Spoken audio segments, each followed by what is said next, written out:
Hello, welcome to the Constant Podcast.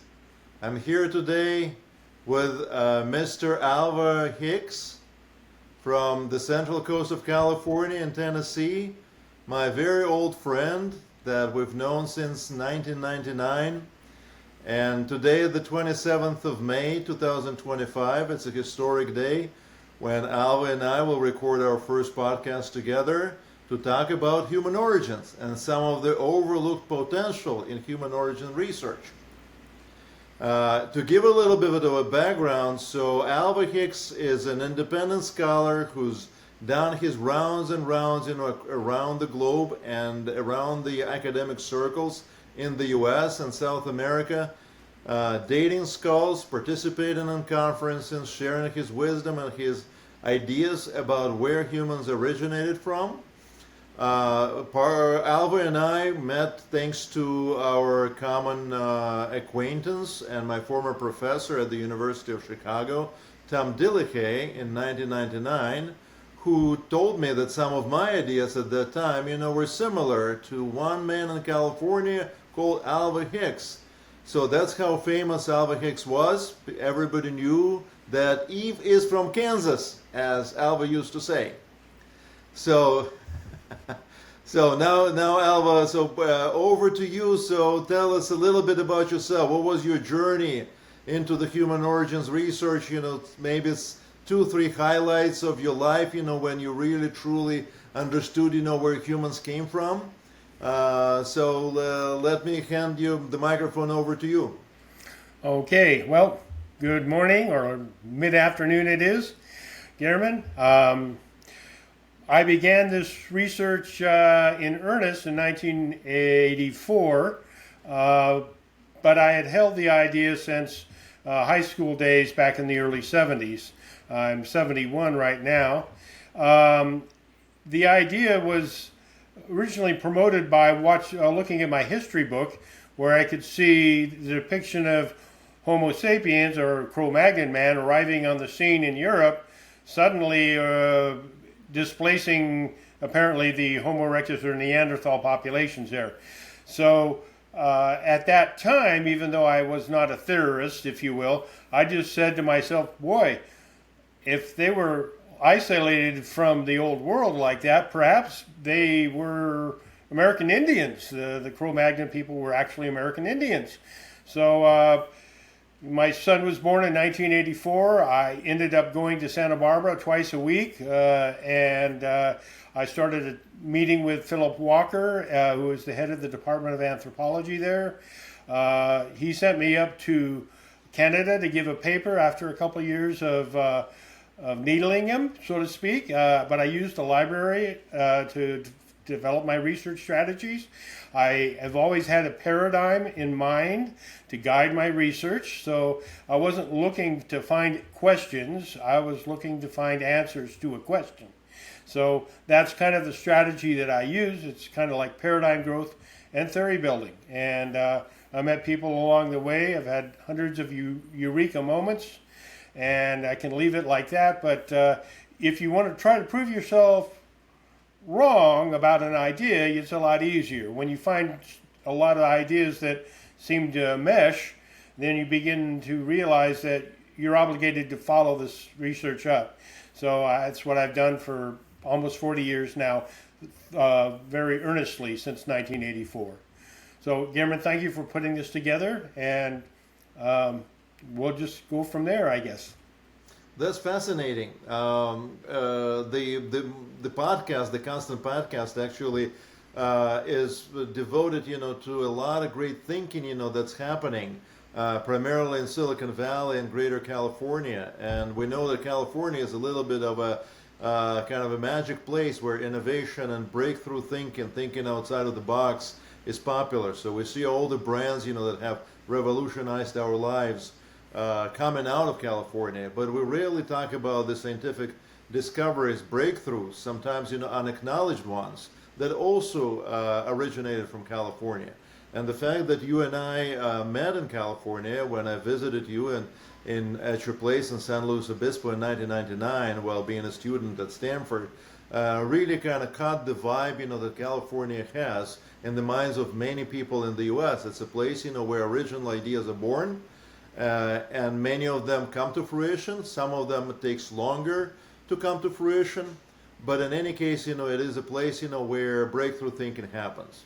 And your idea of an out of America origin for modern humans has resonated with me, and I had some similar ideas coming out of Russia and bringing them to Stanford at that time that were quite similar to yours, coincidentally. But it is important to kind of describe to the audience, what is your vision for the out of America theory? How do you think of it? We know, for instance, many people, just at the very word out of America theory, may start thinking, well, I mean, there are no ancient hominids in the Americas. We only have New World monkeys. We only have stone tools, dating back, to 10, 12, okay, 15,000 years ago, okay, 40,000 years ago. And we have a slew, long sequences of those tools in the old world, So how would you formulate your vision of out of America? Because that would be something that the audience will be looking to know. Well, I recently came upon a quote from Robert MacArthur, and in it he spoke that it's more important for scientists to realize that being wrong is just a part of being science sometimes, but the idea that being trivial about something is really worse. So if we can understand the basic nature of the questions that I'm asking, or that we suddenly appear in the old world anatomically and behaviorally as modern, if you will, human beings. And using the word modern is in itself a reflection that it's recent to the old world, but the idea that anatomically human stasis over time can only be argued from the New World, because evolution, and paleontologists would agree with this, doesn't allow for sudden transitions in not just the regular paleontological record of animals, but especially even in humans or apes or other things. And regarding the New World primates, I just wanted to say this. It doesn't take much to have an open mind about what something that was prescribed by Florentino Amagino and Alfred Russell Wallace, who was Darwin's moon. They were both ecologists and evolutionists. One was, Amagino was trained in France. And so the idea is that the human form has a longer period of time to not just create humans, but that we've been human for a longer period of time. Can only be argued from the Americas. And in itself, if you look at the primatological history, you'll see that the evolution of Homo erectus is very steady. And it starts in Africa at maybe 3 or 4, even earlier than that, the beginning of the etchings of Homo erectus. And that they stayed relatively stable. And you can see the brow ridges and the Promethean face and foramen magnum. All of the elements of Homo erectus were retained in that species. But human beings, you don't really need to date the fossils. If you want to go back further in time, you go back to the common origins of the paleontological record, which is New World monkeys. And they have a flat face. They don't have brow ridges. They have language now. The marmosets have been known to enunciate or use tools to pronounce words. And of course, it's just a matter of deciding that there is another world that we've really considered at one time, and we're reconsidering it now. And the implications are we have been not just modern recently, but anatomically stable over time. And that's the only way to argue in the New World is that is why I started this study. That's fascinating. What I love about it, is your emphasis on creativity. So the fact, that non-trivial thinking is essential to science. So without creative thinking, there is no scientific discovery. There is no scientific progress. And that's again something that truly resonates, with the spirit of Silicon Valley. As like Brian Chesky, the CEO of Airbnb, once said, that he wanted to make a dent in the world, in a sense. And look now what happened to Airbnb as a business that exploded over the past decade. I hear from you exactly the same premise. So even when we do science, we absolutely need to go after breakthrough ideas. And typically what happens is science evolves linearly. Yes, I mean from one find to another find, kind of confirming what we already know, building on what we're seeing, But very often we overlook the fact that the same empirical phenomena can be consistent with two diametrically opposed theories or interpretations. It is absolutely true that in the old world, the archaeological record is such as we have a great stability of lithic technologies for millions of years until about 50,000 years when we see an explosion of a completely different type of activity that has affected not just lithic technology but the organization of space, the ornaments people were using, the way they were hunting, the way they were interacting with each other. And that 50,000 mark is not too far, from any of the archaeological findings, that we can attribute to the earliest man in the Americas. So that's why there could be two different interpretations. Either there was a stable evolution as it is currently assumed in the old world, and then there was an emergence of a new species out of an old world antecedent that continued that path, with a little bit of a leap, or a completely different evolutionary path emerged, into the old world, from the new world, as you're suggesting. And what you're saying also is that that instead of looking at the chimpanzees, the great apes in general, as our closest primate relative, let's look at the New World monkeys, which is again a completely out of the box type of thinking, something that scientists typically don't do because there is no immediate self-suggestive find that will scream, look, here is a monkey that's turning into a human and we found a skeleton. It means, there are reasons to believe, that humans came from New World monkeys. But if we look at it from a kind of a holistic standpoint and include creativity or out-of-the-box thinking as a cornerstone of scientific discovery, we can look at it completely different. Just like you outlined. Yes, I mean, genetically, we share 99.8% of our DNA with the chimpanzees. And that's important. I mean, I don't fully embrace, your passion for the New World monkeys as the antecedent, but I see there's still a lot of grain of truth in what you're saying, because socially, for instance, we as a species are very far apart from the chimpanzees. So we're characterized by what's called, anthropologists call cooperative breeding, when we breed our young collectively. The chimpanzees never do that. But our ability to interact and socialize with each other, that's so deeply exemplified by the New World monkeys, when those titi monkeys, hug each other and they sing in unison in a pair bonding scenario. So that's exactly what humans do socially. They bond with each other, and through that bonding, anthropologists currently believe, we've developed intelligence. We didn't develop intelligence just by keep knocking, on that piece of stone, for millions and millions of years, improving bit by bit, how we chop it in a better fashion.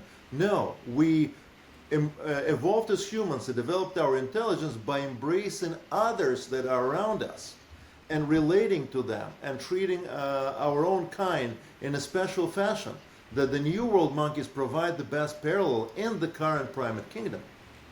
So that's, I think, you see it more of a kind of a morphological reasons, for New World monkey preeminence as ancestors for modern humans. I see some social correlates to that. I don't see any genetic basis for it, just like many others.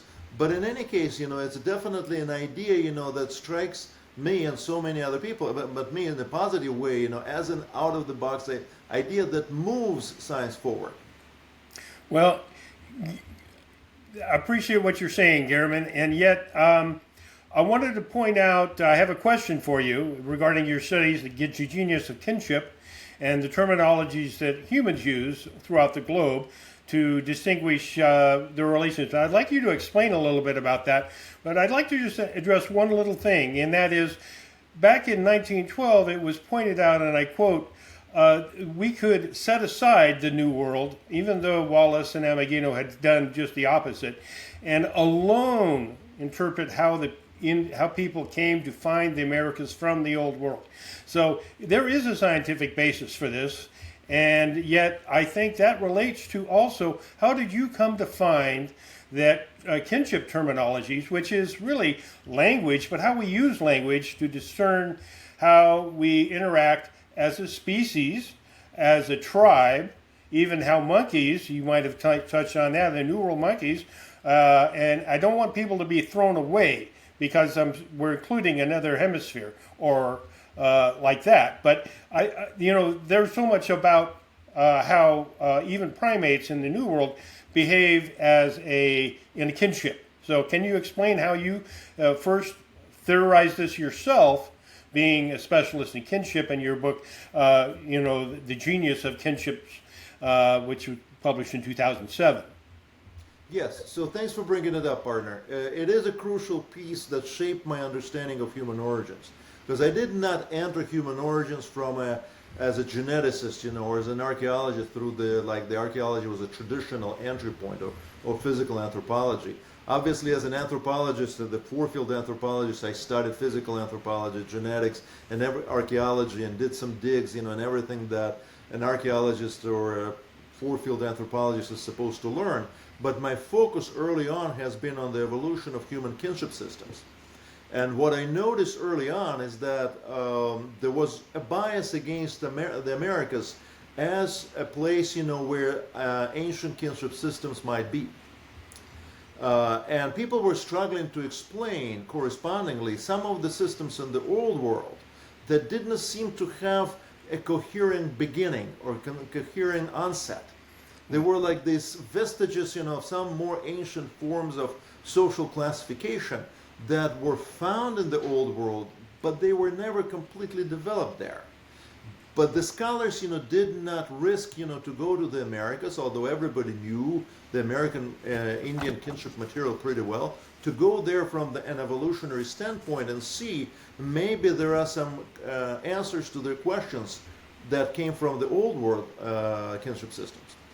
And it also reminded me, coincidentally, of the same situation that you described, when America got cut off from human origins research in 1912 by Ales Hrdlička, so that we're not going to look, at the Americas anymore, because Florentino Ameghino kind of compromised it, with his researches. Let's forget about the Americas. Let's make this assumption, a major assumption. It's a hemisphere. I mean, we're not talking about an island. It's a hemisphere. We completely cut off our hemisphere out of the potential search for human origins. And another corresponding observation is that in primatology, New World primates also never really fared as fairly as the Old World primates, as the great apes. Everybody has been focused on the great apes, because early on, from the Darwin times, we convinced ourselves, that the great apes are our closest ancestors. That's why the New World monkeys were so far removed. They're less interesting, less funding was going into research into the platyrrhines, and again, it created a bias. Even if you and I are ultimately wrong, as generations of scholars will demonstrate down the road, still the emphasis of keeping the two hemispheres, equanimous in a sense, equal in the amount of attention and funding that scholars get in order to study both of them on primatological level, human research level, kinship studies level. I think that's still going to be very good for science. So, but going back to my kinship research, is that I discovered by studying more than 2,000 kinship terminologies globally, and without having that bias in favor of the old world, that's the best approximation of the most ancient human kinship systems should be coming from the New World and not the Old World. And it's very easy to see, as you look at the data, that all the unusual qualities of the most ancient old world systems that are found in Australia, Southeast Asia, in that part of the world. So they are best explained by looking at better preserved parallels in the New World, whether we take North America or South America. And I looked, at a couple of dimensions, the way people classify siblings, the way they classify the intergenerational ties, so the typical ways in which anthropologists look at kinship systems, as well as the way, they code for marriageable versus unmarriageable kin. And all of them were consistent with an idea that, in fact, American Indian kinship systems, are ancestral to the old world kinship systems. And the whole system becomes, really, really, really easy to map out typologically to show how one type transitioned into the other. And surprisingly, African kinship systems, as well as European kinship systems, turned out to be very, very derived. Although there are signs of archaism everywhere, because evolution happens unevenly. But African kinship systems were by far not the most ancestral ones as we look globally. And from that time on, I thought, that cannot be a coincidence. Also, American Indians have the greatest variety, the greatest diversity of languages in the world. So that's also another aspect, that people tend to overlook, or when the question is raised, kind of sweep it under the carpet. So how come American Indians, harbor so much genetic diversity, so much linguistic diversity? If we're looking at Papua New Guinea, where humans are known to have existed for at least 60,000 years, we also have great linguistic diversity. It means, so that linguistic diversity can be used, as a proxy, for the antiquity of a population in a particular continent or area. So American Indians, the New World, is that huge refugium that maintains stability, to your earlier point, over great time spans. Whereas the Old World shows dramatic transformation with some retentions, that are located close geographically, to the New World. Say Papua New Guinea, so these are also small refuges, or Australia, or the Caucasus, or South Siberia. So those were very interesting finds. So I started looking at human origins from the completely different perspective, not from the point of view of lithic tools, but from the point of view of culture. Culture, because culture defines us as human beings. And if we see the variation in culture, then it means something for our meaningful variation in culture. It means that it should mean something for our evolution. The patterns that we see, if our database is large enough, if the patterns that we see, the evolutionary patterns, are clear enough, so then it means something. It cannot be just a product of some kind of stochastic noise, that human history created. No, kinship systems are bound sets, so there is nothing that cannot go outside of a particular way of classifying a kin, and there are some specific types, and there are a limited number of types, and they just evolve one into the other. So that was my original finding, and that's how I came up with an idea. And then I started going back and digging, through genetics and archaeology. And then in 1999, you and I met and kind of brought the two pieces of the apple together. Well, in itself, I think something could be said for the origins of the study itself with Lewis Henry Morgan and the Ancient Society, the books that he wrote about studying Native Americans, how he shared with some of his interpretations of kinship, and that this study really predates almost, no, it doesn't predate, but it's this culmination of linguistic studies. So in itself, what did you learn, or when did you find that this, I guess you developed a eureka moment on your own as to how kinship studies would fit in this evolutionary perspective? But I know when we first met, I provided you with some basic tenets that I think were helpful. And what's interesting is, I'm a 2-hour drive from Stanford, and we would when you had special events and things, well, you would invite me. If you drive fast, partner, like you used to, it's 3 hours for me. Yeah, well, okay, you got to learn how to speed it a little bit, like you went through Utah. We won't talk about that. Anyway, the idea that we have developed the same idea, to me, I have many eureka moments. But and in itself, I think that you just shared how you came to a conclusion about, or not a conclusion, how a time depth that seemed to need a place. And so, what did it mean to you, some of the ideas that I had generated, including the Mousterian problem, the issue of how long we've been, the transition being very sudden.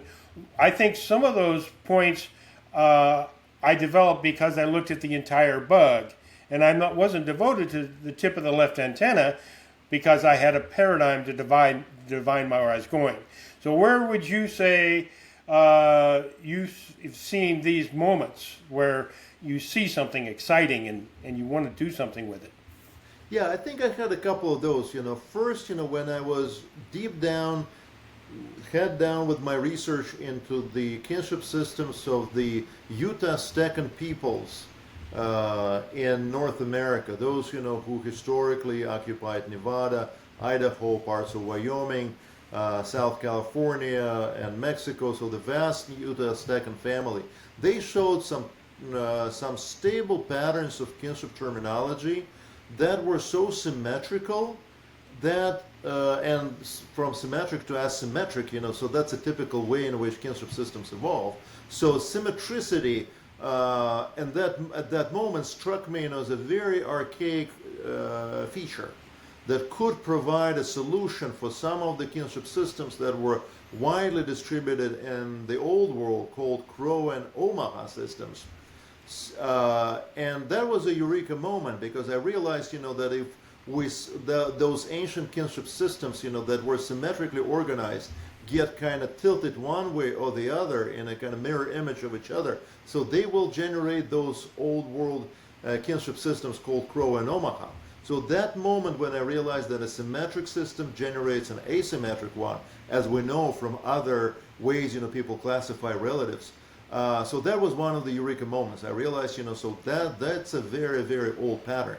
And that's a pattern, that stayed the same, for a very long time, because you can see traces of it all around the Utah Stecan family. And the Utah Stecan family is widely distributed across North America, so it must have been taken quite a bit of time, for that pattern, to have been around. And then the same pattern, was found in other language families around North America.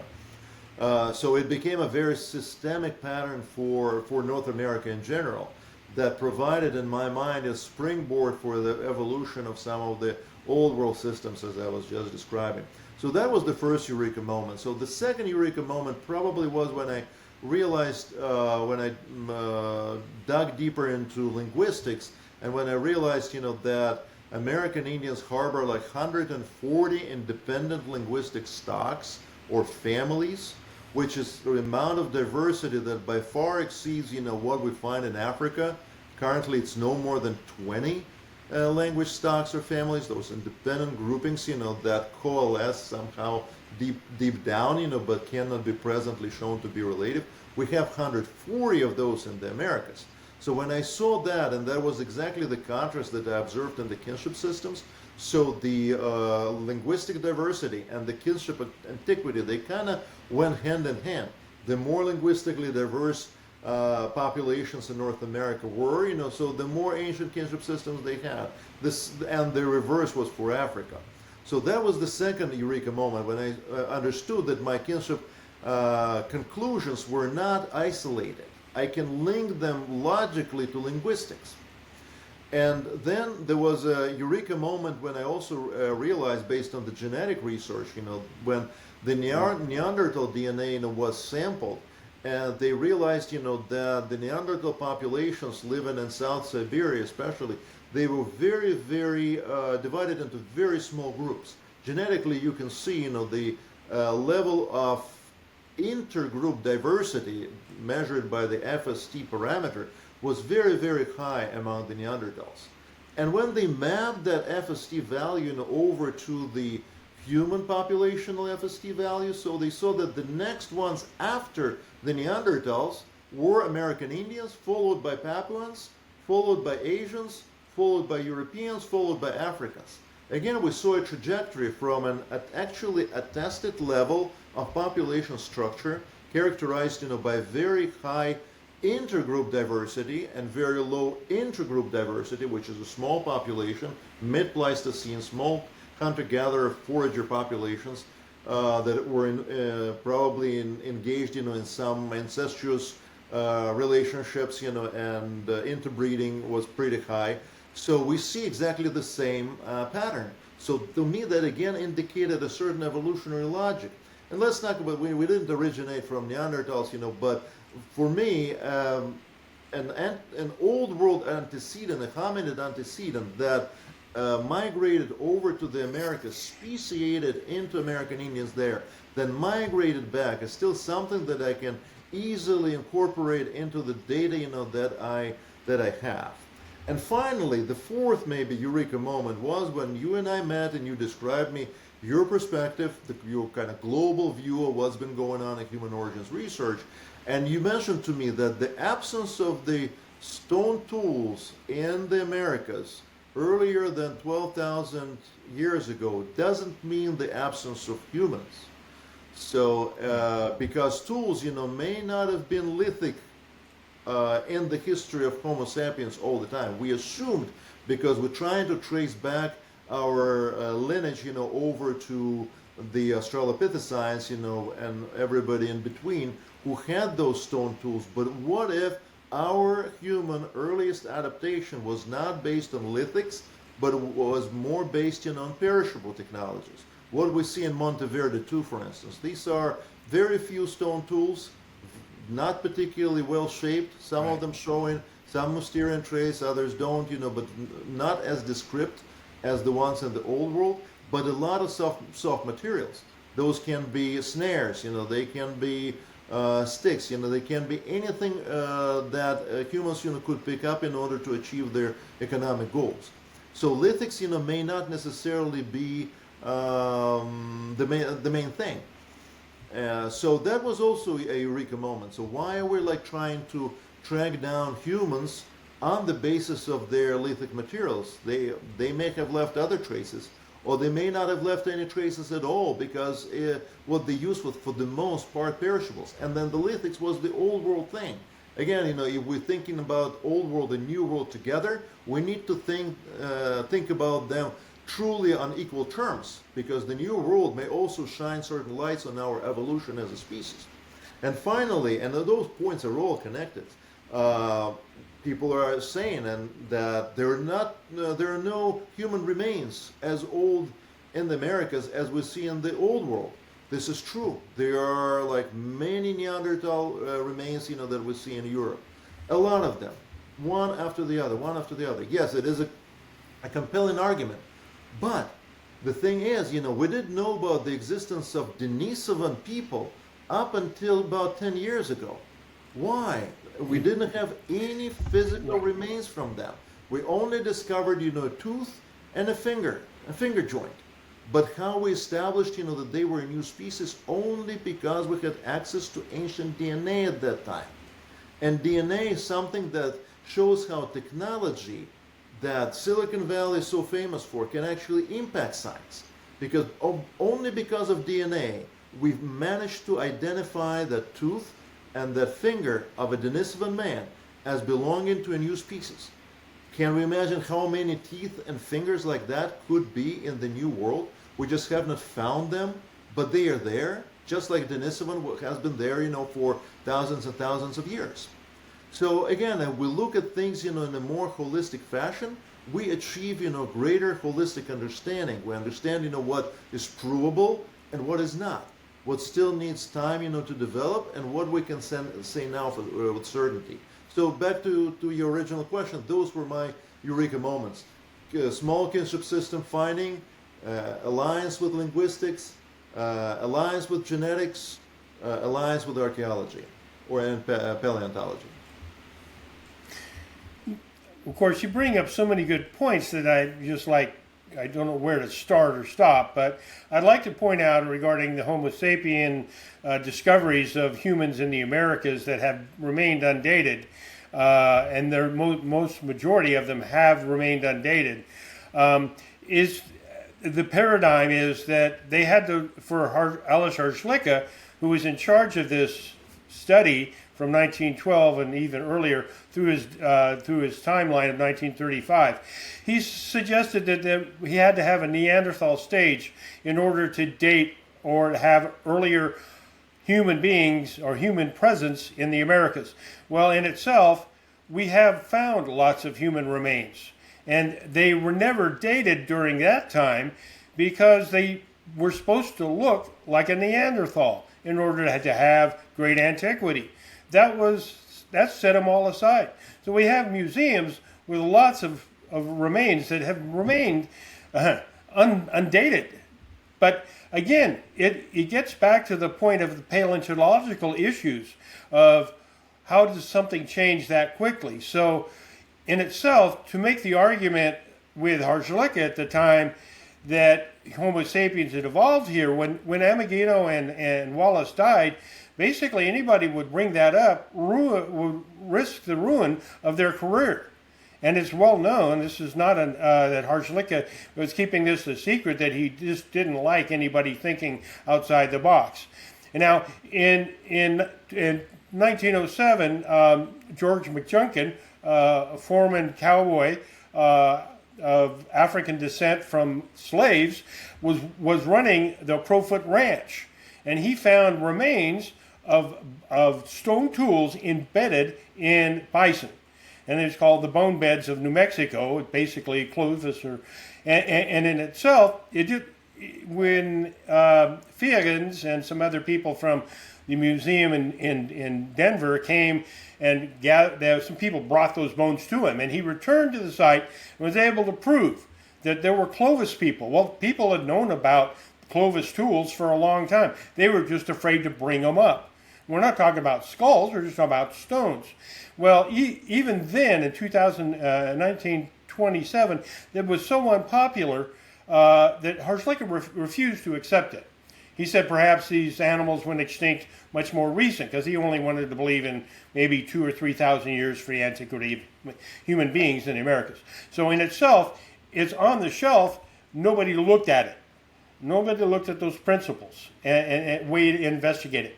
And just to add one more point to the Clovis, it took until 1997 for people to accept the archaeological site at Monte Verde 1, which is dated at about 1405. Tom Delahaye has been reluctant to promote the earlier site at 33,000. It's a hearth, several hearths, and the matrix of the hearths, the material that was brought to make the hearths themselves, material that was found in them, it's not as well preserved as the peat bog at 14.5. But we still stymie the efforts to go beyond that. And I was at a luncheon with Eric Trinkus, who was at the University of Washington University in St. Louis. And he was hosting this luncheon, and I brought up with him, I said, well, being a specialist in paleontology in the old world, what do you do when you find something like coexistent in Chile with a human or Neanderthals' final extinction phase in 32,000 years ago in Europe?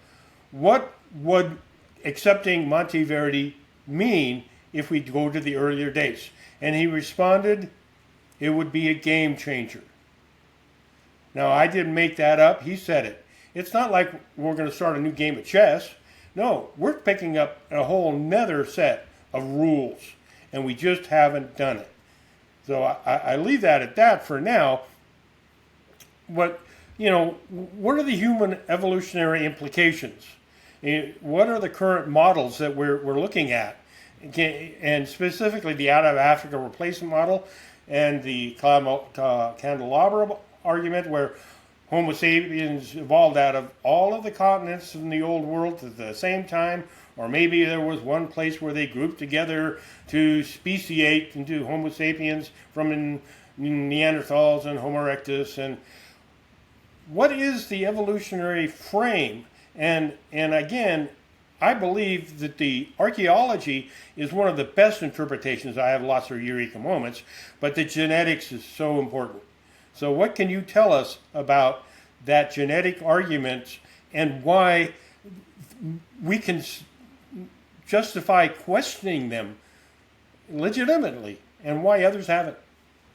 Well, it's an interesting situation because geneticists came to the human research arena late, relatively late, from the roughly early 1980s and very strongly in the 90s, with the first publication of a mitochondrial research paper in 1981 led by Cavalli Sforza, and obviously then a slew of genetic publications in the 1990s devoted to all regions of the world, a lot of them to the Americas. Then the emergence of ancient DNA techniques in the 2010s.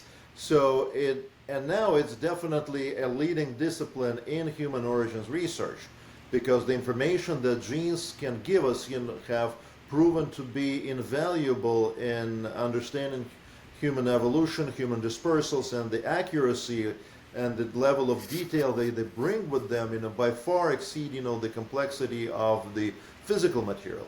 Plus, we can always very clearly see if a skull, from which ancient DNA has been extracted, is actually truly related by descent to a living population.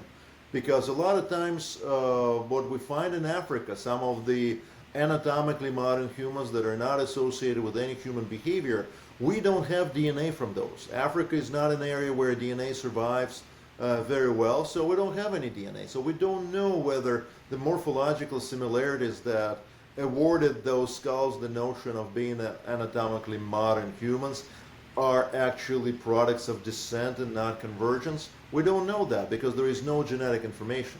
So geneticists brought in invaluable accuracy into our understanding of human origins as a population, as an ultimately genealogical process that doesn't really have gaps, that provides a much more complete coverage of existing populations and tying them to the ancient remains.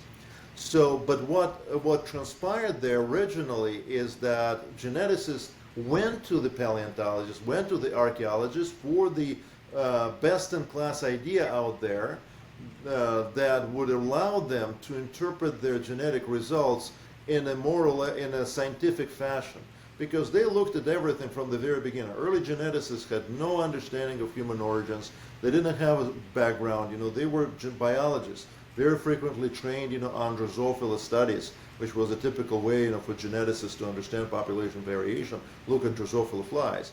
So they move into human origins research. They get all this data that they have quantitative tools to analyze, but they don't really know how to interpret it.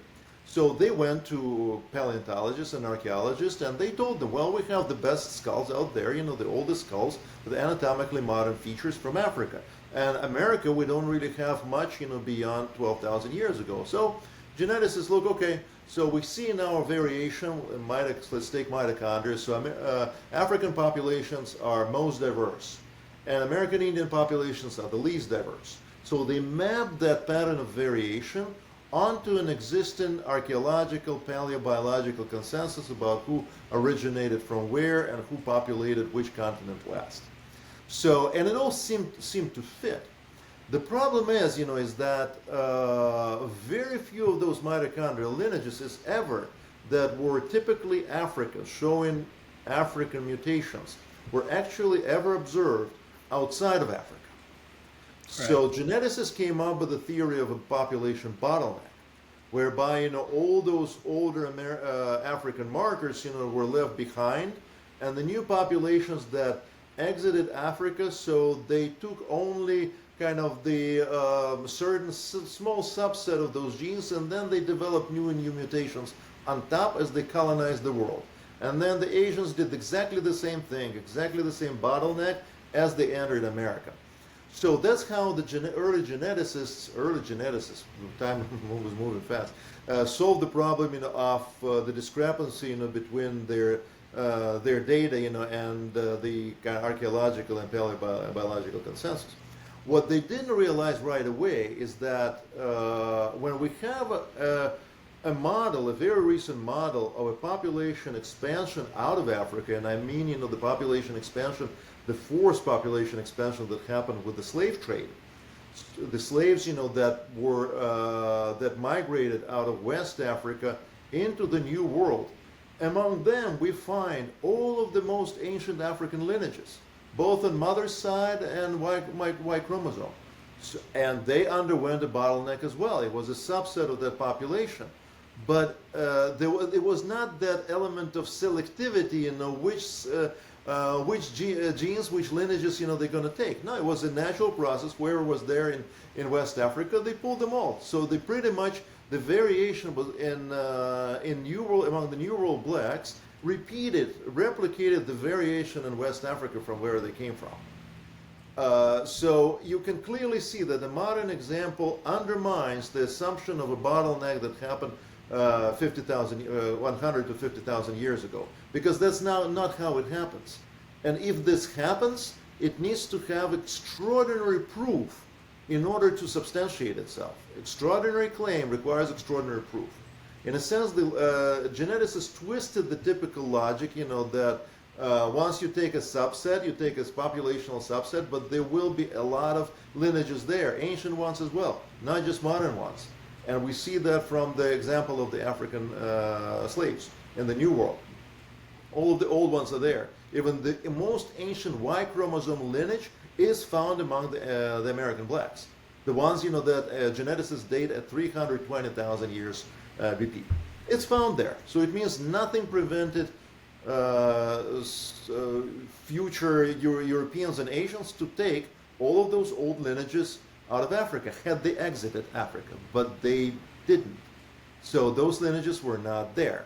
And then when the ancient DNA came in, so what we found is that none of the most ancient skulls or human remains outside of Africa carry any of the African mutations. So not Tianyuan in Southeast Asia at 40,000 years ago, not Ustishim, not Malta, none of those. So we know all of their mitochondrial and Y chromosome DNA fell completely within the lineages, that are currently described for non-African populations. It means we have pretty solid pretty much, I'm going to say bulletproof, but we have a pretty solid evidence, that humans did not migrate out of Africa because they didn't carry any African DNA out with them. So the question is, so how come, the trees, the genetic trees, that were constructed in a particular way show this diversity of lineages that are presumably old in Africa and a small subset of lineages that are presumably young outside of Africa. But at the same time, all those lineages, take like the macrolineage R of mitochondrial DNA, it's pervasive around the globe. It's found in a little bit of Africa, it's found in the Americas, it's found in Asia, it's found in Australia, it's found everywhere. So they may be less diverse in terms of the number of mutations, but their geographic spread that requires time is humongous. And African lineages are in reverse. So all of their lineages are African specific. But they also show a lot of mutations. So the question arises, whether our mutation rate in all those trees is actually neutral, or if African lineages mutated at a faster pace than lineages outside of Africa.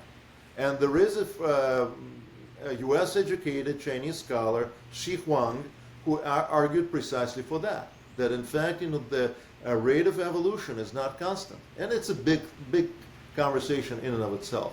The neutral theory is a highly respected theory in genetics, but human material provides us with the best data. Why don't we test that neutral assumption against human lineage data and see whether it's actually being proven for humans or not?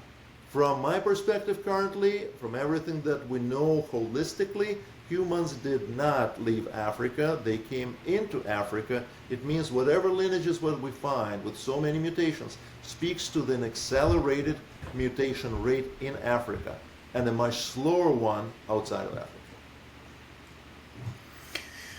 Well, I agree with what you're saying, and I just kind of put it into a nutshell. I think there are the issues of how we have come to accept or demand, if you will, a bottleneck for the American Indians, and that we have this, what they call the Beringian standstill. I know Stefan Milo and some other people have said that they were wondering where this idea that the Beringian standstill was below the ice, and I really haven't commented for him, but that's what Franz Boas believed when he articulated, in the sense that there were migrations into Siberia, and it wasn't just his opinion. It was a group of anthropologists, if you will, from Columbia University and from Russia, who studied the Siberian populations, looking for the ancestors of American Indians. And what they found was a Holocene, evidence of a Holocene back migration from the Americas. So now let's question the idea of the genetics of the source for the American Indian populations predating this back migration, if you will, which implies that there was a migration in the first place into the Americas. So if there wasn't a migration into the Americas in the first place, then the Holocene back migration represents a secondary migration into that area of the world. Then we can look at the mitochondrial markers that we find in Asia and the recent populations there, and just make a suggestion that those are the ancestors for American Indians. And it's the researchers themselves, as you're well aware, did not incorporate what Franz Boas and that expedition came to the Jessup expedition's conclusion, which were not authorized because they weren't what Jessup wanted, although he passed away shortly after the expedition. In itself, the genetic data that I see and others have seen, Meriwether in 1995 pointed out few, quote unquote, few if any, of the more traditional Asian lineages are found in American Indians. That is only subset of this really rare group that are found in Siberia make up a link to the American Indians. So without those basic lineages that should have been carried on to the Americas also, we can look at the Johnson paper that Siwan you mentioned about. I spoke with Joanna Johnson, and she told me that she was tired and going to go into research, which she's now gone into heart research in Connecticut, I believe.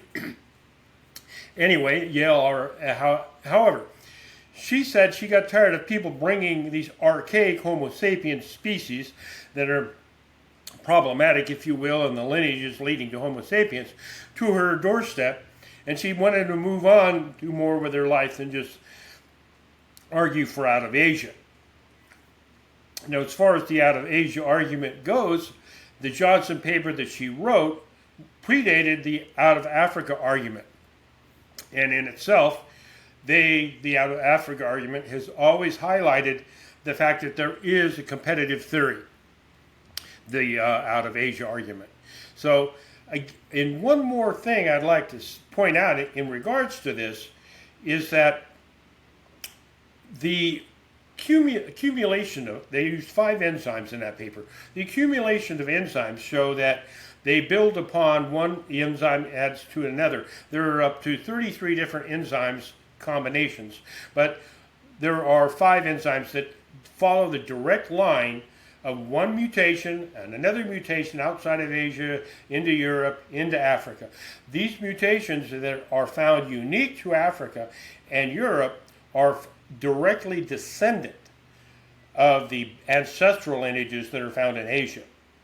On the other hand, and the reason that you critique the out of Africa argument is that Stone King, in as recently as 2021, in a book edited by Michael Crawford, he wrote a whole chapter about this. You can't have multiple migrations out of Africa carrying only this one set of lineages, L3, that somehow accommodates the peopling of the old world from Africa, because all of the additional lineages couldn't have been forgotten over and over again. So that it only works if you have one bottleneck. And what's really interesting is all of the ancestral lineages that they say show great antiquity in Africa actually are derived from the ancestral state. And if you ask AI to help you out, I've done, he's very well like, yeah, you're right. It doesn't make sense to have multiple founding effects, so you can't have them. You just have to have one. And the other side of that is, if you look at the clock that they use, Kahn and Hearn have criticized the molecular clock developed by Ayala in 1980s.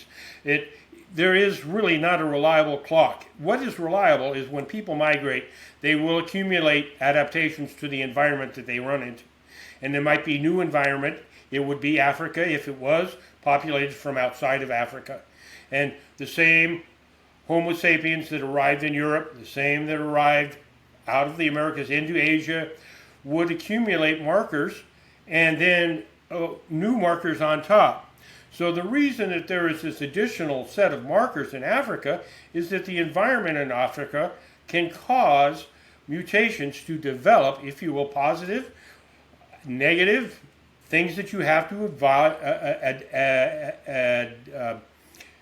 adapt to, that will be affected in your mitochondrial DNA, which is passed on by women to both their to men and to their female children, who will pass them on only to their female. So mitochondria is like surnames on a genetic scale, where women directly have the surnames passed on, and you can see this trail. Why statistical biologists cannot figure out founding effects and question whether they need to be reassessed is at the heart of this genetic argument. And if they're not going to address it, this is what the problem with science is science needs to develop ideas to accommodate the data and not just look at it as a trivial and founding effect and exponentially difficult things to digest. So in itself, what are you deciding about thinking when it comes to getting science to look at an American wellspring, a place that humans could have naturally. I mean, if we're looking for life on planets, we should not be discarding anything in the New World that made a primate. I mean, we want to go to Australia, you can't include marsupials, but we've alluded that the New World primates are not sister group with haplorhines and catarrhines in Africa. We are sister groups. We're exactly, if you will, higher primates, and that's the definition of what we started with, being an organic source of where we are today. And where we need to go today is understand that we need to get back to organic. So we're just all over the chart when it comes to artificial intelligence, in my opinion. And Right. I've kind of stand on a soapbox long enough there. No, it's absolutely fair, and I agree with you that for science, so science needs to be able to accommodate data, and it needs to come up, with theories, that may look out of the box and too risky, but they should be accepted.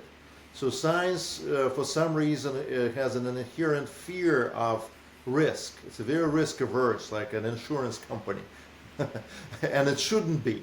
Because science is not an insurance company. Science is a way for the human spirit, to move the human race forward. So let's use that antiquated 19th century language, but I think it still holds. So taking risks, is very important. And some of those ideas may naturally lead to nowhere, and they may be forgotten. Ideas live longer than people, so that's all going to be natural. But science needs to have an open mind and an open forum for different ideas in order to be able to have an opportunity to look at the data with an open mind, to be able, to put the data in the different buckets. Okay, this is consistent with out of Africa, but this is consistent with out of America. And let's be frank and straight about that. So I think, I completely 100% agree with you on that, and that's why I kind of started our podcast, by referencing Silicon Valley, because I think, you do carry that Californian spirit of exploration and innovation and breakthrough thinking that so many businesses in the U.S., have been built, and that the U.S. is so much about, historically as a nation. And I think it's important to maintain it and develop it in science. So I think, we're completely on the same page here. On a more pragmatic level, I think we've identified through our conversation of three different iterations or versions of an out of America theory. So there is, let's call it out of America 1. It's a theory whereby we originated from New World primates, platyrrhines, and you see some morphological similarities like flat face between us and the platyrrhines. There are some social similarities that I see that are interesting, especially among the callitracids, that are probably also unique, within the whole primate world, not unique in the animal world, but unique in the primate world. And there are a lot of associated features there that make them very interesting. They can be products of convergence, they can be products of common descent. Genetically, in terms of if we look at the amount of shared DNA, definitely the New World primates are the least removed from modern humans out of all primate groups. So that would go in favor of, say, out of Africa. So that's a model how we can parse out the evidence and put it in different buckets without a priori canceling one possibility out. So the second version of out of America would be, let's imagine a hominin, an old world hominin, a relative of Neanderthals or Denisovans that we have not fully identified yet in Asia, migrated, discovered the New World around 100,000, 60,000 years ago, came into a new environment, speciated into something new, but had obviously a biological and genetic makeup inherited from the old world hominins, but transformed itself systematically into a new species. And then, when the ice melted and the doorway between the old world and the new world, as we know, was opening up and closing down, depending on the ice age. So he migrated out and recolonized the old world and replaced those relatives of that extinct hominin, the Neanderthals and Denisovans, that were still left in the old world, and possibly created some extinctions. So we kind of marrying different theories into one. And then the third version, which I think most scientists would be pretty comfortable with, as you mentioned that theory under back migration, Boasian back migration into Siberia. That's a very easy thing for people to accept. Not too many people truly embrace it, because as you start going into the details of how it happened, so then we get short on data, even within the 12,000 years ago. Once you start going into details, so the data is not always perfect for you to make that particular claim, but at least intellectually, lots of scientists, would say yeah, back migration is totally possible, because the only fluted point that we ever see outside of the Americas, is the Uptar site on the Asian side of Beringia, and it's dated 8,000 years ago. So it is 2,000 years younger, than what we find in North America. So it is a clear sign there was either a migration or some kind of trade network, but parsimoniously speaking, there was a migration across the Bering Strait that brought that fluted point over there. It's not the same fluting if we look into archaeology as the North American fluting, but it is fluting. And combined with the fact, that we see very strong evidence that Clovis was invented south of the ice sheet. Now it is a very well-established theory. And then we have fluted projectile points over in Alaska, and a little bit of trickle down, into Siberia. That all makes perfect sense. Archaeologically, there are no issues here. So we have a language called Ket language, or a small Yeniseian family, out of which Ket is the only language that has survived. That's in central South Siberia.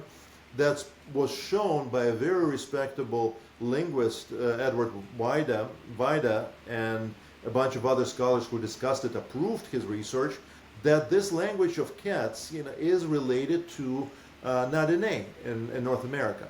So it could be the linguistic piece of the puzzle. So we start piecing things together. The problem is we don't have, for instance, a genetic component to that theory.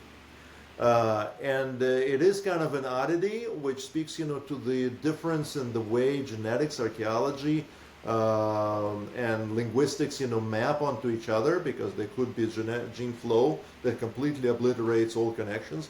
But that flow didn't happen with languages. The languages stayed more or less conservative. So, but in any case, I think, we've had a very productive conversation, and we identified, 3 different ways into the out of America thinking, which I think, are with varying degree of current support, have an absolute right and need, for science to embrace and use, as buckets, to classify the data as it comes in. And let's not forget that science evolves, technology evolves, DNA evolves, DNA technology evolves. You probably heard about the extinction of direwolf that was recently announced. So that ancient species of wolf, that got raised, that was used in order to create, kind of recreate it using a gray wolf now. So they used an ancient DNA sequence, and made the changes in the modern gray wolf. And the phenotype, the white fur and everything that we infer, for the dire wolf of the mid-Pleistocene actually showed up in the offspring of that gray wolf. So we're already de-extincting ancient species. So technology moves forward, so fast that science does a disservice to itself, to trying to block various intellectual opportunities, to think outside the box, because again, from everything that we know about human beings don't come up with ideas, that are kind of completely drawn out of nothing. We always have ideas, that have a grain of truth to them. What that grain of truth, let the future generations decide.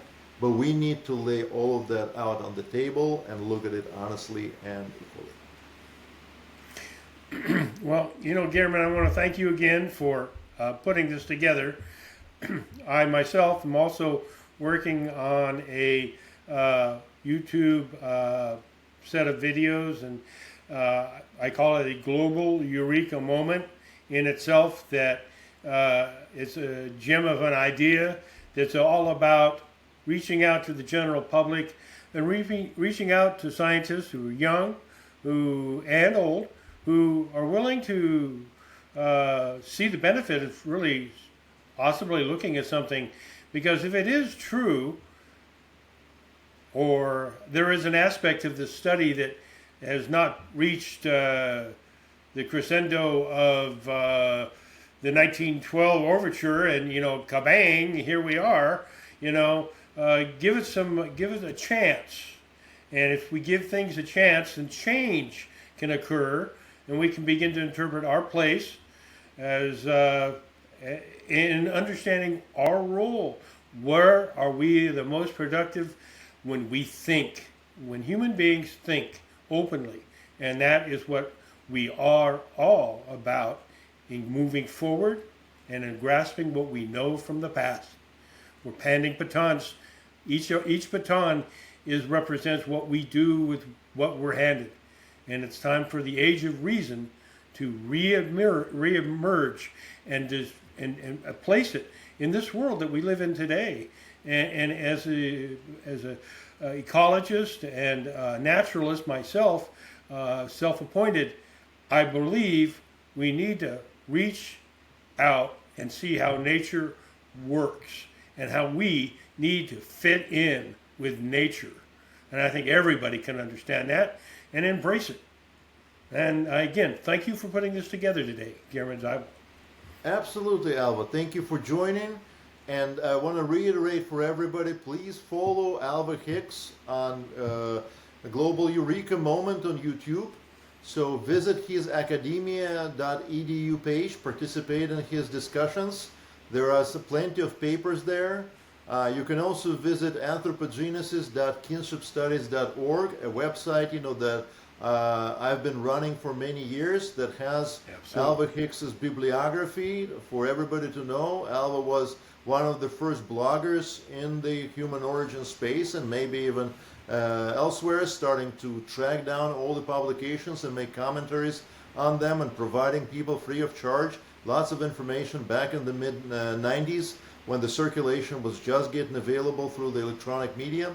So I think, all of those things, stay in touch, and we'll be back, with more updates about Out of America thinking in the next year or so. Have a good one, everybody. Thank you. Thank you, Alvah. Thank you.